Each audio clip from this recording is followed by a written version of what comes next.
Hello दोस्तों, स्वागत है आप लोग का। तो दोस्तों आज डेट है 8 मई। देखते हैं करंट अफेयर न्यूज़ में कौन कौन सी न्यूज़ इंपॉर्टेंट है हमारे एग्जाम पॉइंट ऑफ व्यू से। देखिए आजकल दोस्तों ज़्यादातर जो न्यूज़ आ रहे हैं ना, लगभग 80% दोस्तों जो न्यूज़ आ रहा है वो कोरोना से रिलेटेड है। कहीं ना कहीं कोरोना वायरस से रिलेटेड न्यूज़ आ रही है। ठीक है, तो देखिए यूपीएससी आपसे कोरोना से रिलेटेड क्वेश्चन पूछेगा, इसकी प्रोबेबिलिटी थोड़ी कम हो जाती है। और उसके साथ साथ जितने स्कीम्स कोरोना में चालू किए जा रहे हैं उसकी पूछे जाने की प्रोबेबिलिटी बहुत कम है। मैक्सिमम एक क्वेश्चन पूछे जाने की प्रोबेबिलिटी है, लेकिन यूपीएससी आज तक का इतिहास रहा है जो चीज़ें बहुत ज़्यादा हाइलाइटेड होती हैं वो नहीं पूछता है। ठीक है, और अगर यूपीएससी को पूछना होगा तो मैपिंग से रिलेटेड पूछ सकता है, वुहान सिटी के बारे में पूछ सकता है। बट जितने हम वैक्सीन बनाते जा रहे हैं या जिसकी जितनी स्कीम्स हम चालू करते जा रहे हैं, इसकी पूछे जाने की प्रोबेबिलिटी थोड़ी सी कम हो जाती है। ठीक है, बट ये है कि आप जान के रख सकते हैं, एक बार सुन के रख सकते हैं, बट मैं आपसे कहूंगा कि इसकी प्रोबेबिलिटी जो है बहुत कम हो जाती है। ठीक है, तो इन चीज़ों को ध्यान रखते हुए आप पढ़ाई करिएगा। ठीक है, तो आप एक चीज़ और याद रखिएगा। अब जनरली दोस्तों होता क्या है, देखो अब अगर आप देखेंगे तो जनरली यूपीएससी जो क्वेश्चन पूछता है, अगर हर महीने का आप करंट अफेयर पढ़ते हो तो मैक्सिमम उससे जो क्वेश्चन पूछे जा सकते हैं दो। मतलब अगर आपने 12 मंथ का करंट अफेयर पूछा पढ़ा है तो उससे आपको मैक्सिमम क्वेश्चन जो पूछे जाते हैं 24। ठीक है, हर महीने से लगभग दो ही क्वेश्चन पूछे जाते हैं। राइट, तो इस हिसाब से देखेंगे तो आप 12 महीने करंट अफेयर पढ़ रहे हो तो आपको लगभग 24 से आसपास क्वेश्चन आ जाएंगे। इसीलिए आजकल यूपीएससी ना 12 महीने से पीछे क्वेश्चन पूछना चालू कर दिया है। मतलब अब आपसे 2 से ढाई साल पुराने क्वेश्चन पेपर पूछे जा रहे हैं। मतलब जो करंट में टॉपिक थे, दो दो ढाई ढाई साल पुराने क्वेश्चन पूछे जा रहे हैं इवन। ठीक है, इवन जो चीजें 2016 में चर्चा में थी दोस्तों, इस साल 2019 के पेपर में आप देखोगे जो पिछले साल हुआ, ठीक है, प्रीलिम्स पेपर में, आप उसमें देखोगे उन्होंने क्वेश्चन उसमें पूछे, दो दो तीन तीन क्वेश्चन ऐसे जो 2016 में चर्चा में थे और उन्होंने 2019 में पूछा है। तो ये थोड़ा गैप बढ़ता जा रहा है। तो अभी आपको करंट अफेयर दोस्तों सिर्फ 12 महीने का पढ़ के देखो काम नहीं चलने वाला था। एक टाइम था कि जब 12 महीने का करंट अफेयर पढ़िए आपका काम हो जाता था, लेकिन अब नहीं।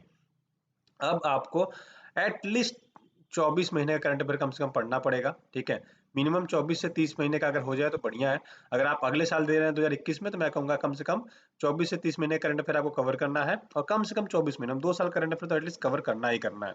और अगर इस साल आप दे रहे हो तो कम से कम 16 to 18 मंथ का करंट अफेयर तो जरूर कवर करके जाइए। कम से कम पिछले जो 1.5 साल के करंट अफेयर है एटलीस्ट वो आपको कवर करना ही करना है। देखो होता क्या है, यूपीएससी कैसे क्वेश्चन ये पूछ देता है। सपोज का कोई स्कीम्स आई थी, कोई चर्चा में था 2016 में, अब वो स्कीम्स या वो न्यूज फिर से हो सकता है 2018 में चर्चा में एक एक ही दिन के लिए आ गया हो या एक थोड़ा सा ही आ गया हो। अब यूपीएससी ने उसको 2019 में पूछ लिया। तो ये तरीका होता है बेसिकली पूछने का यूपीएससी का। ठीक है, जिसने पकड़ लिया उसका प्रीलिम्स आराम से होता है, जो नहीं पकड़ पाता उसका प्रीलिम्स जो है अटक जाता है बार बार। मेंस की तैयारी तो अच्छी कर रखी है लेकिन प्रीलिम्स ही नहीं हो रहा है। तो आप एक चीज सोच के रखिए, जब आपको प्रीलिम्स ही नहीं होगा तो आप मेंस कैसे दोगे। समझ रहे हो आप। तो इतनी सारी चीज़ें याद रखिए और इसी के साथ पढ़ाई करते रहिए। 7 मई तक लॉकडाउन है, आप घर पे बैठे आराम से पढ़ाई कर सकते हैं। हमारे वेरियस पैक है दोस्तों, इसमें एनसीईआरटी का पैक है। एनसीईआरटी का पैक आप अभी ऑफर में 10% डिस्काउंट पे है। अभी हमारा सीसेट का कोर्स लॉन्च हुआ है दोस्तों। ठीक है, आप सीसेट कोर्स लॉन्च हुआ है, उसमें आप पढ़ सकते हैं आराम से रीजनिंग, मैथ्स और आपका रीडिंग कंप्रेंशन, ये सारी चीज़ें इसमें पढ़ाई जा रही हैं। ठीक है, तो सारे पैक्स पे 10% ऑफ अभी चल रहा है, तो आप चाहे तो इस पैक को ले सकते हैं। इसके बारे में डिटेल में लास्ट में डिस्कस करेंगे, क्योंकि बहुत सारे बच्चे कहते हैं कि सर प्लीज़ लास्ट में डिस्कस किया करिए। राइट, तो ये सारे पैक्स हैं जो आप लेना चाहे उतने अकॉर्डिंग दे सकते हैं। हमने इसको कम्बो पैक भी बना रखा है। पेमेंट मेथड की बात करें तो इसी नंबर पे आप हमें पेमेंट कर सकते हो, 8840385335 पे। ठीक है, इसी पे हमारा फोन पे है, गूगल पे है, भीम, यूपीआई, पेटीएम सब इसी नंबर पे है। अदरवाइज आप अकाउंट में पे करना चाहते हो अकाउंट में पे कर सकते हो। ठीक है, आपको उसके साथ क्या करना क्या है, पेमेंट का स्क्रीनशॉट, अपना नाम और मोबाइल नंबर फॉर रजिस्ट्रेशन भेज देना इसी नंबर पे, या हमें help.dkscienceacademy@gmail.com पे मेल कर सकते हैं। अभी कोरोना केसेस ना, ये जब से लॉकडाउन 3 में इन्होंने सहूलियत दी है, 3 जोन में जब बांटा है, रेड जोन, ग्रीन जोन। ठीक है, जब से इन्होंने ये बांट दिया है red red zone, orange zone और ग्रीन जोन, अब हो क्या रहा है, ग्रीन जोन में सारी एक्टिविटी करने की प्लानिंग में चल रहा है, सब कुछ चल ही रहा है एक्चुअली बेसिकली। ऑरेंज जोन में लगभग चल ही रहा है, कुछ रिस्ट्रिक्शंस है। रेड जोन में थोड़ी सी रिस्ट्रिक्शंस ज्यादा हैं। ठीक है, यहाँ पे रिस्ट्रिक्शंस जो है थोड़ी ज्यादा हैं। लेकिन जब से शराब की बोतलें खुलनी चालू हो गई, मतलब दुकानें खुलनी चालू हो गई, तब से दोस्तों आप देखोगे तो लगभग एक दिन तो 4,000 के आसपास केस आए हैं। उसके बाद लगभग 25 से 2600 के आसपास केस आए हैं। फिर कल के केस की बात करें तो लगभग 3600 के आसपास केसेस आए हैं।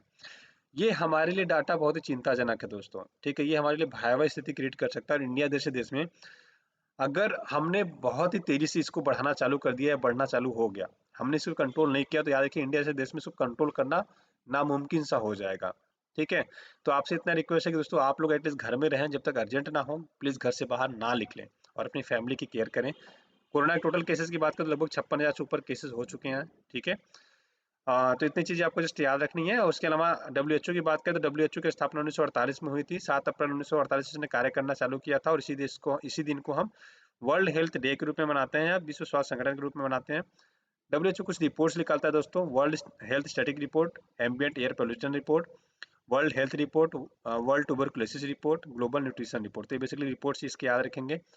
और इसके जो सदस्य हैं 194 कंट्रियां हैं, प्लस इसका जो हेडक्वार्टर है दोस्तों ये आपका स्विट्जरलैंड में है। तो बेसिकली याद रखिए जेनेवा स्विट्जरलैंड में इसका हेडक्वार्टर है, जो आपके एग्जाम पॉइंट ऑफ व्यू से थोड़ा सा इंपॉर्टेंट भी हो जाता है। ठीक, चलिए आगे बढ़ते हैं।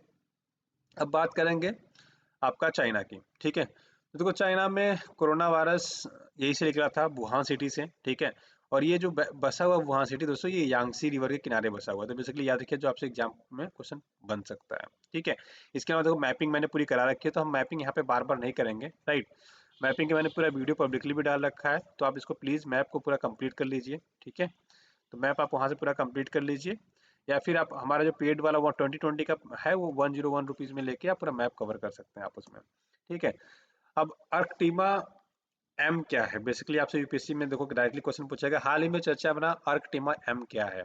ठीक है, तो अगर ऐसे आपसे क्वेश्चन पूछा जाए, ठीक है, तो आपको आंसर बड़ा सिंपल सा है इसका, एक बार जान के रखिएगा।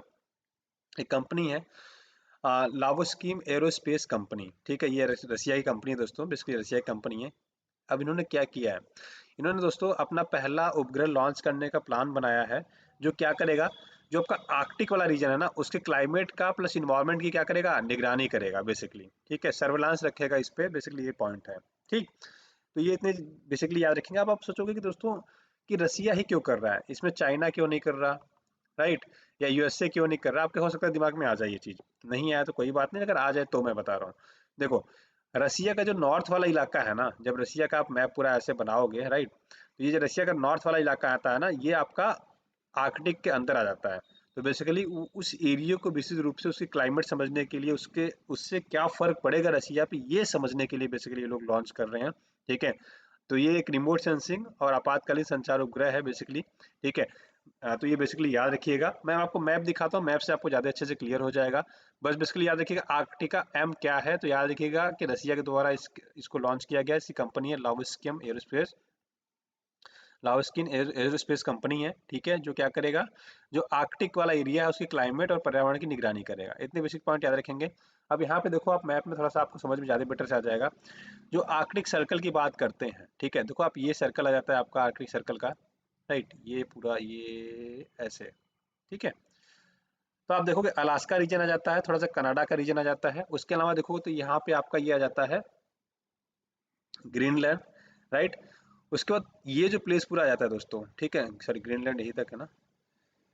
उसके अलावा ये जो पूरा प्लेस है आप ये देखोगे, ये है पूरा आपका, यहाँ से देखिए ये आपका है पूरा दोस्तों, ये है पूरा रसिया। तो ये रसिया का पार्ट है, तो रसिया का इसमें मेजर पार्ट आ जाता है आर्कटिक ओशियन के अंतर्गत। ठीक है, यहाँ पे देखोगे आप समझ में आएगा, ये है रसिया आपका। ठीक है, ये कनाडा और ये अलास्का रेंज जो आता है दोस्तों ये यूएसए का पार्ट होता है। ठीक है, मैपिंग मैंने पढ़ा रखा है। और ये ग्रीनलैंड है जो डेनमार्क की टेरिटरी है। और ये थोड़े से जो ये सब छोटे मोटे द्वीप वगैरह हैं ये सब कनाडा के पार्ट हैं बेसिकली। बट ये पूरे साल बर्फ से ढके रहते हैं दोस्तों। और यहाँ पे नॉर्वे, स्वीडन स्वीडन फिनलैंड देख रहे हो, ये भी थोड़ा सा एरिया आ जाता है। और ये पूरा आपका आता है रसिया। तो रसिया आप देखोगे तो मेजरली पार्ट जिसको जिसपे कवर हो रहा है ये रसिया का ही दोस्तों मेजर पार्ट कवर हो रहा है। तो रसिया इसीलिए सैटेलाइट भेज रहा है। तो आप बेसिकली याद रखिएगा आपका आर्कटिमा एम क्या है। ठीक है, तो इतने बेसिक पॉइंट आ देखिए जो आपके एग्जाम पॉइंट से इंपॉर्टेंट रहता है। लेबर इंटेंसिव प्रोग्राम, श्रम गहन कार्यक्रम की बेसिकली बात करें, झारखंड सरकार ने दोस्तों 3 प्रोग्राम लॉन्च किए हैं। ठीक है, इस प्रोग्राम के बारे में थोड़ा जस्ट आपको याद रखना है। ये 3 प्रोग्राम क्या है, तो किस सरकार ने लॉन्च किया है, झारखंड की सरकार ने। 3 प्रोग्राम कौन कौन से हैं, बिरला हरित ग्राम योजना, नीलांबर पीतांबर जल समृद्धि योजना, वीर शहीद पोतों हो खेल विकास योजना। ठीक है, 3 योजनाएं झारखंड सरकार के द्वारा लॉन्च किया गया है। अब करेंगे क्या, मनरेगा स्कीम के तहत दोस्तों इसको ऐड करेंगे, मतलब मनरेगा स्कीम के अंतर्गत ही इसको ऐड कर दिया जाएगा, जो आपकी राज्य सरकार है कहाँ की, झारखंड की। ठीक है, तो मनरेगा की बात करें तो महात्मा गांधी राष्ट्रीय ग्रामीण रोजगार गारंटी योजना बोलते हैं, या महात्मा गांधी, ठीक है, national rural employment guarantee act के नाम से बेसिकली इसको हम जानते हैं। इसमें बेसिकली है क्या, इसकी स्कीम्स के बारे में थोड़ी चर्चा कर लेते हैं। ठीक है, देखो इसमें क्या है कि इस स्कीम के अंतर्गत ग्रामीण क्षेत्र में, ठीक है, सपोज करिए आप यहाँ रहते हो, राइट, तो इससे 5 किलोमीटर के एरिया में, मतलब जिस एरिया में रहते हो यहाँ से अधिकतम 5 किलोमीटर की दूरी तक में, ठीक है, आपको कहीं ना कहीं रोजगार मिलेगा। एक तो ये कहता है। दूसरा, मिनिमम आपको 100 डेज का रोजगार मिलेगा एक साल में, मतलब 365 दिन में दोस्तों आपको 100 डेज का रोजगार मिलेगा ही मिलेगा। अगर रोजगार नहीं मिलता तो उस पर आपको भत्ता मिल जाएगा ऑटोमेटिक। ठीक है, आप काम नहीं करोगे तब भी आपको पैसा मिल जाएगा, अगर अगर सरकार विफल होती है आपको काम देने में तब। ठीक है। और एक चीज याद रखिए, जहाँ पे मतलब कोई सूखा पड़ गया है या जनजातीय क्षेत्रों में, ये 100 के बजाय कितने दिन का होता है, 150 दिन। तो याद रखिएगा, ये आपके एग्जाम पॉइंट से इंपॉर्टेंट, 365 दिन में 150 दिन जनजातीय क्षेत्रों में या सूखे वाले ग्रस्त क्षेत्रों में 150 दिन दिया जाता है। और जनरली ऐसे दिया जाता है आपका 100 डेज का ग्रामीण इलाकों में। जो शहरी फुल्ली शहरी इलाकों के लिए स्कीम्स नहीं होती है। तो ये आप याद रखिए, जो आपके एग्जाम पॉइंट से थोड़ा सा इंपॉर्टेंट हो जाता है। ठीक है, तो इतनी चीजें याद रखेंगे आप। चलिए, तो ये हो गया आपका मनरेगा के बारे में। अब ये जो तीनों स्कीम्स है इसके बारे में थोड़ी सी हम चर्चा कर लेते हैं। वीर शहीद पोतो हो खेल विकास योजना क्या है? बेसिकली दोस्तों ये है कि जो ग्रामीण संपत्तियां पड़ी हुई हैं, क्षेत्रीय ग्रामीण संपत्तियां पड़ी है, उसको ग्राउंड के रूप में कन्वर्ट करना है। 4 या 300 लगभग पंचायतें हैं दोस्तों झारखंड में, और इसको 5,000 खेल के मैदान में कन्वर्ट करना बेसिकली ये है। ठीक है, तो पहला वीर शहीद याद रखिएगा किससे है, खेल से रिलेटेड, खेल के लिए मैदान बनाने से रिलेटेड है। उसका दो स्कीम्स की और बात करें तो बिरला की बात करें अगर, तो बिरला हरित कार्यक्रम का दोस्तों परियोजना ये है कि वनीकरण करना, जो बंजर खेत पड़े हुए हैं वहाँ पे पेड़ लगाना, लगभग 2 लाख एकड़ के आसपास है इनके। ठीक है, उसमें क्या करेंगे, लगभग 5 करोड़ के आसपास पेड़ लगाना है। और कैसे पेड़ लगाने, फल देने वाले, मतलब जो जिससे हमें फल वगैरह मिले, जैसे आम का पेड़ लगा दिया, नहीं ऐसा नहीं कि नीम का पेड़ लगा दिया, नहीं, आम का पेड़ जिससे हमें फल वगैरह मिले या जिससे हम कॉमर्शियली कमाई कर सकें। ठीक है, सरकार का फायदा होगा। तो इसमें बेसिकली कहा जाता है कि 50,000 रुपये वार्षिक आय प्राप्त होगी अगर हम ऐसा करते हैं तो। ठीक है, तो इसकी में आ गया हरित नहा, नाम में आ गया पेड़ पौधे लगाने से रिलेटेड है। अब जल समृद्धि योजना की बात करी जाए तो ये बेसिकली दोस्तों की जो आपके कृषि भाई बहन है, किसान भाई बहन है, राइट, उनके लिए प्लस जल की आपूर्ति के लिए इसका क्या किया जाएगा, जल संरक्षण किया जाएगा, जल भू पुनर्भरण किया जाएगा, पुनर्भरण किया जाएगा, वर्षा जल भंडारण, जिसका हम उपयोग कहाँ करेंगे, कृषि के लिए करेंगे, जल संग्रहण के लिए करेंगे, जिससे कि पानी का लेवल भी थोड़ा सा ऊंचा हो जाएगा जहाँ पानी का लेवल कम है। ठीक है, तो इसके लिए दोस्तों 5 लाख एकड़ खेती योग्य भूमि की सिंचाई भी की जा सकती है, तो इससे ये फायदा हमें हो जाएगा। तो बेसिकली याद रखिएगा, जो नीलांबर पीतांबर जल समृद्धि है, बेसिकली जल संरक्षण से रिलेटेड है, हरित वाला पेड़ पौधे से रिलेटेड है, वीर शहीद आपके खेल के मैदान बनाने से रिलेटेड है। तो बेसिकली याद रखिए, जो आपके एग्जाम पॉइंट से इंपॉर्टेंट होता है। कोरोना किलर 100 की बात करें दोस्तों, तो कुछ नहीं है, बस बेसिकली याद रखिएगा क्या है ये। ठीक है, वैसे कोरोना से तो आजकल 10 रोज कम से कम 4 से 5 स्कीम्स पढ़ाई जाती हैं, बट मैं आपको वो कराना जो आपके एग्जाम में पूछे जाने की प्रोबेबिलिटी ज्यादा हो जाती है। क्यों है उसका मैं लिंक आज आपको समझाता हूँ। देखो, एक तो ये ड्रोन बनाया गया किसकी कंपनी के द्वारा, तो ये गरुड़ एरोस्पेस है, इसके द्वारा ये ड्रोन बनाया जाता है बेसिकली। ठीक है, एक तो ये हो गया आपका। दूसरा, ये ड्रोन की खासियत क्या है कि 450 फीट तक ऊंची उड़ान भर सकता है, लगभग 12 घंटे तक लगातार काम कर सकता है ये। ठीक है, 12 घंटे तक सेवाएं दे सकता है एक दिन में, 20 किलोमीटर की दूरी तय कर सकता है। ठीक है, और 40 से 45 मिनट की अवधि अवधि पर ये उड़ान भर रहा है, मतलब लगातार 40 से 45 मिनट तक उड़ेगा, फिर उसके बाद कुछ देर लाइए, ठंडा होता है, फिर उड़ाइए आराम से। ठीक है, तो लगभग 12 घंटे ड्यूटी दे सकता है, और 450 फीट तक की ऊंचाई पे ये अपनी ड्यूटी दे सकता है। अब चर्चा में क्यों है, चर्चा में इसलिए दोस्तों की क्योंकि चंडीगढ़ और वाराणसी क्षेत्र में इसका कीटाणु रहित क्षेत्रों के लिए इसका उपयोग किया गया। मतलब बेसिकली इससे ड्रोन से छिड़काव वगैरह भी हम कर सकते हैं, ये चीज़ कहा जाता है सैनिटाइजन के लिए। क्यों कर सकते हैं, देखो अगर एक ह्यूमन को हम बोले सैनिटाइज करने के लिए तो क्या करेगा, वो जमीन पे करेगा या तो अपने से 10 फीट ऊंचा तक दीवारों पे सैनिटाइज कर सकता है। लेकिन मैं कहूँगी 10 माले की बिल्डिंग है, अब उस 10 माले की बिल्डिंग को पूरा ना सैनिटाइज करना है अंदर बाहर से, तो कैसे होगा, तो हम उस ड्रोन के माध्यम से उसको हम सैनिटाइज कर सकते हैं 450 फीट की ऊंचाई तक ये ड्रोन जाके। ठीक है, सैनिटाइजेशन इसमें हम सारा लोड दे देंगे, छिड़काव का मशीन लगा देंगे, अपने आप ऑटोमेटिक छिड़कता रहेगा। अब रिमोट के द्वारा इसको क्या करेंगे, एक जगह से दूसरी जगह इसको मूव कराते रहेंगे और ये पूरा छिड़कता रहेगा। बेसिकली ये टेक्निक है पूरा। ठीक है, तो ये याद रखिए, जो आपके एग्जाम पॉइंट से ये थोड़ा सा ज्यादा इंपॉर्टेंट हो जाता है। ठीक, अब इंपॉर्टेंट क्यों है, इंपॉर्टेंट इसलिए कि 2016 में दोस्तों नीति आयोग ने स्टार्टअप इंडिया स्कीम चलाई थी 16 जनवरी 2016 को। ठीक है, तो उसमें इसको टॉप 10 में रखा गया था, शीर्ष 10 में स्थान मिला था बेसिकली। तो इसलिए आपसे ये क्वेश्चन बन सकता है। आप देखो, ये 2016 में चर्चा में था, राइट, कब चर्चा में, फिर 2020 में कोरोना के टाइम पे। तो क्या यूपीएससी से क्वेश्चन पूछ सकता है, हाँ पूछ सकता है। ठीक, इससे क्वेश्चन पूछ लेगा। अब आप कहोगे कि सर ये करंट का टॉपिक तो है ही नहीं, ये तो 2016 में था, राइट। तो देखो, यूपीएससी ऐसे चीजें लिंक करता है, तो ये आपके एग्जाम पॉइंट से क्या हो जाएगा, ज्यादा इंपॉर्टेंट हो जाता है, जिसको आपको याद रखना है। ठीक है, चलिए आगे बढ़ते हैं। The long March 5B। अब इसकी बात करें दोस्तों, तो ये बेसिकली क्या है, इसको समझने की जरूरत है आपको। बेसिकली जो लॉन्ग मार्च 5B है, ये चाइना का एक, ठीक है, चाइना का एक मतलब चाइना के रॉकेट के द्वारा लॉन्च किया गया एक स्कीम है, ठीक है, जिसमें क्या बेसिकली लोग करेंगे ये समझने की जरूरत है।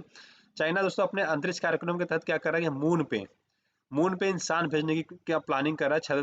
6 सदस्य भेजेगा, प्लस अंतरिक्ष में अपना स्टेशन भी, परमानेंट स्टेशन भी अपना स्टेब्लिश करने का प्लान कर रहा है 2022 तक, ठीक है।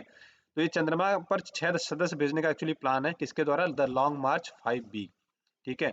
ये मून का कार्यक्रम है बेसिकली, किसके द्वारा, ये मून का कार्यक्रम है दोस्तों चाइना के द्वारा। तो ये बेसिकली याद रखें, जो आपके एग्जाम पॉइंट से इंपॉर्टेंट है। लेकिन चाइना पर अभी तक कोई देश भेज पाया तो एकमात्र देश कौन सा है, ये यूएसए। नील आर्मस्ट्रांग का नाम तो सुना ही होगा आपने, राइट। नील आर्मस्ट्रांग का नाम तो आपने सुना होगा, ठीक है, ये आपने नाम सुना होगा, नील आर्मस्ट्रांग, पहला चंद्रमा पे जाने वाला पहला पर्सन था ये, ठीक है। तो ये बेसिकली याद रखिए, जो आपके एग्जाम पॉइंट से इंपॉर्टेंट हो जाता है, ठीक है। तो देखो इतनी चीजें न्यूज में हमारे लिए इंपॉर्टेंट थी दोस्तों। बहुत ज्यादा न्यूज जो कोरोना से रिलेटेड आ रहा है वो हमारे एग्जाम पॉइंट पे रिलेवेंट नहीं है, ठीक है, क्योंकि हर एक दिन हम नई वैक्सीन की बात करते हैं, हर एक नई दिन हम किसी प्लान की बात करते हैं, हर एक नई दिन हम कुछ और बातें कर रहे हैं, तो सिर्फ यूपीएससी में एग्जाम पे से क्वेश्चन बनने के चांसेस नहीं है। वो सारा एक्सपीरियंस है, मैंने ऑड इवन पे पूरा 1 साल चर्चा में था, ठीक है, दिल्ली में गाड़ियों की बात कही गई थी, राइट। तो ऐसे बहुत सारी चीजें थी जो हर साल चर्चा में रही हैं, जो पूरे साल चर्चा में रहती है, यूपीएससी उससे क्वेश्चन ना ही पूछता है, ठीक है। तो बेसिकली आप इससे डरे नहीं, ठीक है। तो जितनी चीजें हैं बस एक बार पढ़ लीजिए, और इसके अलावा जिनको पैक लेना है दोस्तों, आप इंडिविजुअली सारे पैक्स में से कोई एक चूज करके एक एक करके ले सकते हैं, या फिर हमारा कॉम्बो पैक में से आप इसको चूज कर सकते हैं, ठीक है। पेमेंट मेथड मैंने बता दिया, आप डायरेक्टली इससे पेमेंट कर सकते हैं। तो आज की वीडियो में बस इतने रखते हैं, आशा करते हैं वीडियो पसंद आया होगा। पसंद आया तो अपने दोस्तों के साथ लाइक से सब्सक्राइब करना ना भूलिएगा। वीडियो देखने के लिए बहुत बहुत धन्यवाद, आपका दिन शुभ हो। Thank you so much, have a great day.